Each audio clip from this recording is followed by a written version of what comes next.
Red Hat developers with a quick demo of the Helm support that we built into the OpenShift connector for IntelliJ.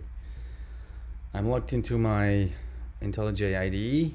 I have the OpenShift plugin installed, and in the tool window I see my cluster listed. I'm logged into my sandbox, and it lists my current project with the available components.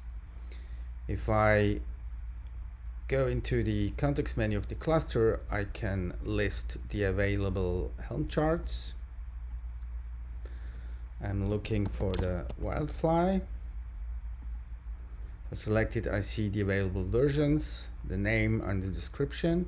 When I hit install, I'm prompted to provide a name, and then I can select the version that I want to install. I'll stick to the latest one, and in the parameters I need to provide a build URI. Without that, the installation will fail. So I'm providing set build.uri pointing to the Wildfly Git repo. Hit install. I see it being installed, and once it's done,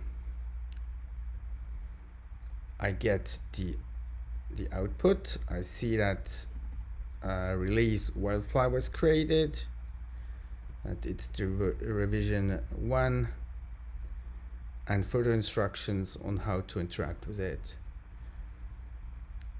In the tool window, I now see the Wildfly Helm release being listed, and I can now uninstall it via the context menu, which removes it from my sandbox. That's it. Thanks for watching. Bye.